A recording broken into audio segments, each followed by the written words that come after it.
Let's touch on something else because we have a couple minutes here. We've been talking now in the lead up to this campaign, all the different controversial polling, all of the different analysts and pundits and so many other people that are commenting.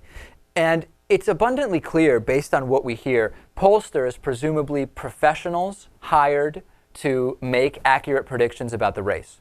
Some are saying that it's a lock for Mitt Romney. Some are saying it's a lock for President Obama. On the other hand, we have pundits presumably brought on to say, well, I'm a professional analyst of politics. I'm going to analyze what's going to happen, and I will tell you what's going to happen. And many of them are just going to be flat out wrong. Natan, pose the question you asked about comparing punditry and pollsters to any other job, and let's evaluate that. Well, it seems to me like if the job of a political pundit is to accurately reflect what's going on in the campaign and potentially predict what's going to happen in the election, but at least get a good idea of what's really going on right now as a snapshot of the current conditions. Right. It seems like if they're wrong about it in the end and their predictions are off, in the case of a lot of people saying this is a dead heat, Romney has momentum, he's probably going to win, possibly in a landslide. A lot of people on TV and media are saying things like this. Right. If they're wrong and people like Nate Silver, Sam Wong, the ones that we talked about, end up being right, shouldn't the pundits, maybe have to account for their errors and maybe get fired? Yeah, and it seems like it's not going to happen. Think about that, Lewis. As a bartender, if you go in there and you just make the wrong drink, somebody asks for one beer and you serve them a different one.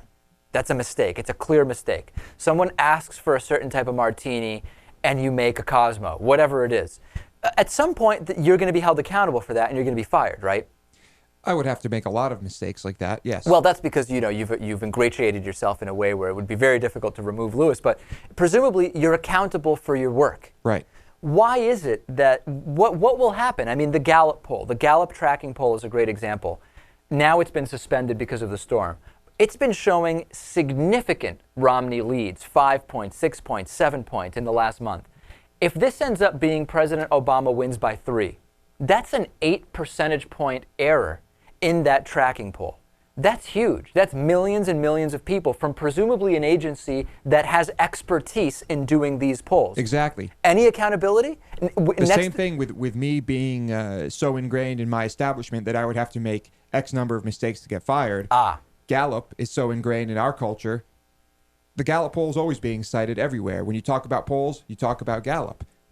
Interesting. What do you think about that, Natan? Is it that these organizations, I mean, shouldn't there be accountability if you make such a blunder, or will it be looked at as, well, it is Gallup, they made a mistake, but it's Gallup?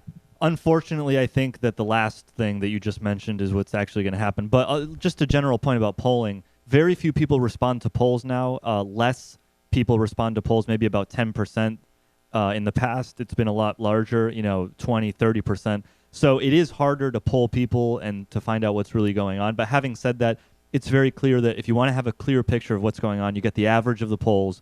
No one poll is likely to be absolutely correct. Well, later on, we're going to have Cenk Uygur back on, and this time, yesterday we talked about the election. Today we're going to talk about media coverage and the problems with media coverage in mainstream media. And one of the things I'm going to point out is this absurd false equivalency on every issue. On the one hand, we think that all gays and lesbians should have the same rights as heterosexuals.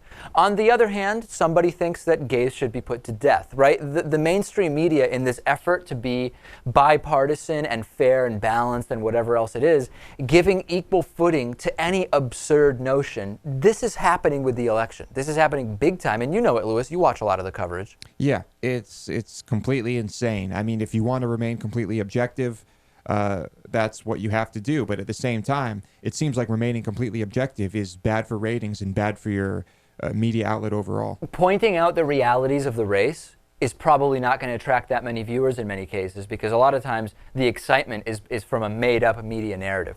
Yeah. On today's bonus show, we'll be talking about Star Wars, episodes 7, 8, and 9. Interesting stuff. Is Lewis excited? Am I excited? Do I even care about Star Wars? We'll discuss it all. Also, Starbucks being mobbed by coffee fanatics in the middle of the hurricane. We'll talk about Catholic bishops speaking out against Halloween. If you're not getting the bonus show, sign up on our website, davidpakman.com/membership. The bonus show's great. We'll take a break and be back after this.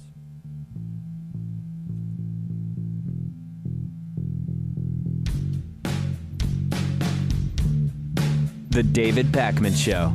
at davidpakman.com.